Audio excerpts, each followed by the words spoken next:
সুপ্রভাত। কেমন আছো সবাই? আশা করছি তোমরা সবাই ভালো আছো, আর আমিও বেশ ভালো আছি। আমার আরও একটা নতুন ব্লগে আবারও তোমাদেরকে স্বাগত জানাচ্ছি।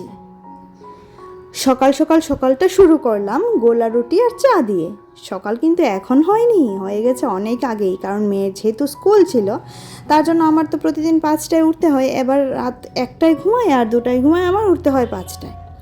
তো মামি দেখো আজকে চলে যাচ্ছে। গতকালকে মামি আর ছোট বোনটা ছিল, তো আজকে ওরা চলে যাচ্ছে, মানে মামি চলে যাচ্ছে, বোনটা এখনও আছে। ও রাতে একদম খাওয়া দাওয়া করে তারপর যাবে।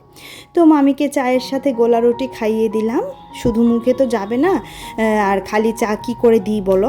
তার জন্য গোলা রুটি আর বানিয়ে দিলাম মামির সাথে সাথে আমিও একটু খেয়ে নিলাম। ব্রেকফাস্টটা আমারও হয়ে গেল বলতে পারো। তো এখানে দেখো এবার পর্দাটা একটু সরিয়ে দিচ্ছি, সরিয়ে তারপর এবার বিছানাটা গুছিয়ে নেব, কারণ এখনও আমাদের ঘরে বিছানা তোলা হয়নি। যেহেতু সকালে গোপোষণার অনেকগুলো কাজ থাকে তোমরা জানো, আর অনেকগুলো বাসন পড়েছিল একদম। গোপোষণার প্রদীপ, তারপর গোপোষণাকে ধূপ দেওয়ার যে ইয়েটা ধূপটি, তারপর সব কিছুই মানে একদম ধোয়ার ছিল। তো সেইগুলো ধোয়া টোয়া করতে করতে তো একটু দেরি হয়ে গেছে। আর তোমরা তো জানোই আমি পেতলের বাসন ইউজ করি, যার জন্য এগুলা মেজে উঠতেও একটু সময় তো লাগেই, তাই না?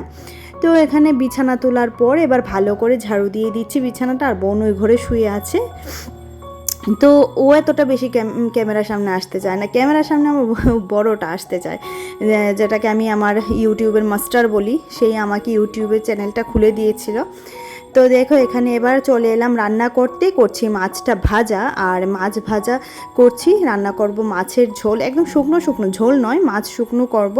আর ছোট একটা হাঁড়িতে ভাত বসিয়ে দিয়েছি, এটা মিঠির জন্য বসিয়েছি। আর গতকালকের ভাত কিছুটা ছিল, আমরা একটু গরম ঠরম করে খেয়ে নেব। তো এখানে দেখো মাথাটাও ভেজে নিলাম, একটা মাথা ছিল সেটাও ভেজে নিলাম, সেটাই তরকারিতেই একদম দিয়ে দেব। আর ছাদে চলে এলাম এই যে বিলিতি ধনেপাতাটা নিতে। যখন দেশি ধনেপাতা ঘরে থাকে না তখন এটা দিয়েই কাজ চালাতে হয়। আর এই ধনেপাতাগুলোতে কাটা হয়ে গেছে, এখন হাতে প্রচণ্ড লাগে কাটাগুলো। আর দুখানা পাতা কেন, একখানা পাতা দিলেই হয়ে যেত, আমার ঘরে আছে তার জন্য আমি দুখানা দিচ্ছি। তো সকালে কম্বলটাও একটু রোদে দিয়ে গেছিলাম। আর দেখো এখানে এবার এগুলো নিয়ে সোজা চলো কেটে ধুয়ে তারপর একদম দিয়ে দেব কড়াইয়ে। আর এই যে পেঁয়াজ দিয়ে তরকারিটা রান্না করছিলাম, এখানে এতটা লাল দেখে ভাববে না যে লঙ্কার গুঁড়ো খুব বেশি পরিমাণে দিয়েছি। এখানে ছিল টমেটো পেস্ট, তার জন্য এরকম লাল হয়েছে। পেঁয়াজের সাথে টমেটো পেস্ট করে দিয়েছি, আর যে ধনেপাতাটা ছিল সেটাও একদম মশলার সাথে কষিয়ে নিয়েছি। তারপর দেখো দিয়ে দিলাম মাছগুলি। আর এখানে মাছের ঝোলটা ফুটতে থাক, আর হবে পনির রান্না। পনিরের জন্য পনিরটা নিয়ে নিয়েছি, আর আলুটা সেদ্ধ করে নিয়েছি, মশলাও রেডি হয়ে গেছে। আর এখানে মাছের ঝোল, পনির তরকারি সবই রেডি হয়ে গেছে। এবার মিঠিকে একটা ডাব কেটে দিয়ে দেব, যেটা প্রতিদিনের কাজ। আর যে কথাটা বলতে চেয়েছিলাম, কথাটা হচ্ছে, যখন দেখবে আমরা নিজেরা নিজেদের সম্মান করতে পারবো না, তখন আমাদের সম্মান দেখবে কেউই করবে না। সেটা আমার বাচ্চা বলো, সেটা আমার বাড়ির লোক বলো, সেটা আমার শ্বশুর বাড়ির লোক বলো, সেটা আমার বন্ধু বান্ধব বলো, আমার ইউটিউব ফ্যামিলি মেম্বার বলো, প্রত্যেকের জন্যই আমি কথাটা বলছি। যখন আমি আমার সম্মান করতে শিখবো, ঠিক তখনই সবাই আমাকে সম্মান করবে। আর যখন আমি আমার সম্মানটা ভুলে যাব না, ঠিক তখনই সবাই আমাকে অসম্মান করতে থাকবে, যেটা আমি প্রতিপদেই পেয়ে থাকি। সবাইকে নিজের মনে করি, নিজের মনে করে ভালোবাসি, আর সেই কারণে আমার সাথে এই সমস্ত ঘটনাটা ঘটে। কালকে একটা দিদিভাইয়ের ব্লগ দেখছিলাম, সেই দিদিভাইয়ের ব্লগটা আমি প্রতিদিনই দেখি। তো ওই দিদিভাইয়ের কথাগুলো থেকে আমি আমার জীবনের ঘটে যাওয়া কিছু কথা তোমাদের সাথে শেয়ার করছি। আর হ্যাঁ, এটা কেউ মানে কি বলবো, এটা সবার ক্ষেত্রেই মনে হয়, বিশেষ করে ঘরের মেয়ে বউদের ক্ষেত্রে মনে হয় এটা হয়ে থাকে, তাই না? হ্যাঁ, আমার ক্ষেত্রেও সেম অবস্থাটাই হয়। তো লাঞ্চ মেনু তো দেখেই নিয়েছো, শুধু এক্সট্রা ছিল রাতের একটু মাংস, যেখানে ছিল 4 টুকরো চিকেন, আর ছিল শুটকির ভর্তা। আর ডাল রান্না করেছিলাম, মিঠিকে ডাল দিয়ে একটু পনির তরকারি দিয়ে খাইয়ে দেব। আর এই যে বোন এখানে টিভি চালিয়ে দেখছে টিভি, তো আমি গেলাম মেয়েকে নিয়ে টিচারের বাড়িতে। তারপর এসে মেয়ের জন্য এখানে টিফিন বানাচ্ছি। আর আজকে ডিম পাউরুটি বানাতে গিয়ে একদম কেলো হয়ে গেছে, ভেঙে চুরে একদম একাকার হয়ে গেছে ডিম আর পাউরুটিটা। কারণ মিঠি এতটাই তাড়াহুড়ো করছিল, আমি দেখো না খুন্তি নেওয়ারও সময় পাইনি, এতটা তাড়াহুড়ো মেয়েটা আমার সাথে করছিল। এক্ষুনি খেতে দাও, এক্ষুনি খেতে দাও বলছিল, আর বলবেই না কেন, ওরও তো খিদে পায়, বাচ্চা ছোট। আর এখানে দেখো কি হয়েছে, কি কেলোটা হয়েছে, এবার তোমরা দেখো। তো কোনো রকম এটাকে ভেজে বুঝে মেয়েকে দিলাম, খেয়ে তো বলছে ভালোই হয়েছে, যাক ভালো হলেই ভালো। আর আমার জন্য একটু চা নিয়ে নিয়েছি, সন্ধ্যার চাটা খাওয়ার এখনও সময় পাইনি, ঘড়িতে বাজে 8টা। এখন দেখো চায়ের সাথে নিয়েছি এখানে বুন্দি, আর হচ্ছে এটা শুকনো বুন্দি, আর হচ্ছে মুড়ি, এটা দিয়েই খেয়ে নেব। আর এই যে গতকালকে শাশুড়ি মা আমার জন্য একটা কাজ পাঠিয়েছে, আসলে কি বলবো, খেতে তো ভালোবাসি, কিন্তু ওই যে বলে না, ভালো মন্দ খেতে গেলে একটু তো কষ্ট করে খেতেই হয়, যেহেতু এই ঘরটা অনেকটাই ছোট।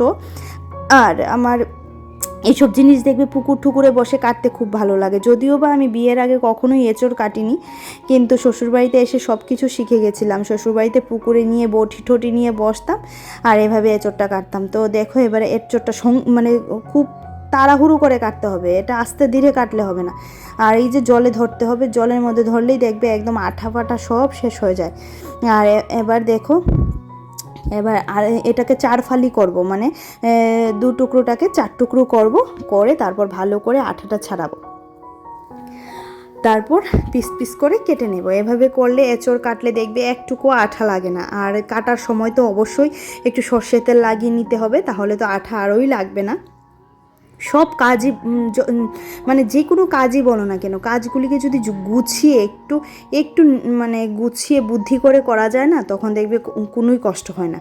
আর এই যে দেখো এখানে এবার পিস করে নিচ্ছি, এটাকে রান্না করব। আর আজকে পেঁয়াজ রসুন দিয়ে চিকেনের মতোই রান্না করব, আর খুব তেল মশলা একদমই কম দেব।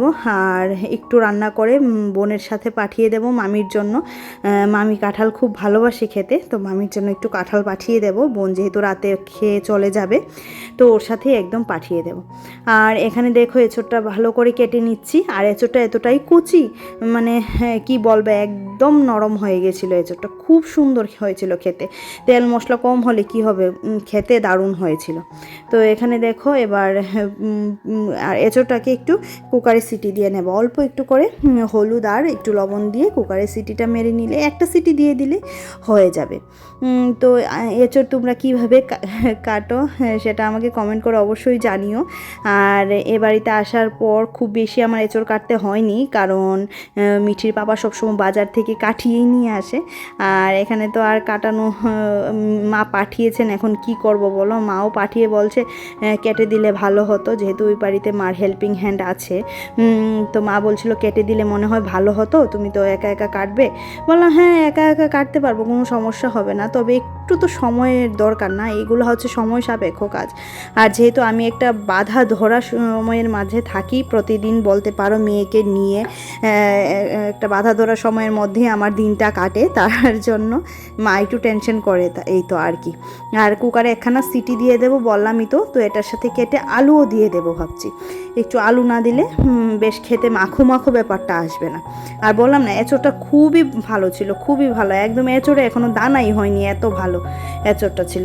আর ওকে বলবো এরকম পেলে আরও নিয়ে আসতে, কাটতে পারবো, সমস্যা হবে না।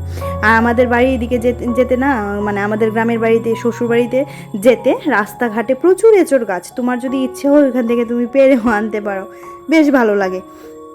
আর একটু জল দিয়ে দেব, জলটা দিয়ে তারপর এটাকে সেদ্ধ করতে বসাবো। আর একটু আলুটা আগে কেটে দিয়ে দিই, দাঁড়াও। তো এই যে আলুটা দিয়ে দিলাম, আর হলুদও দিয়ে দিয়েছি, একটু লবণও দিয়ে দিয়েছি।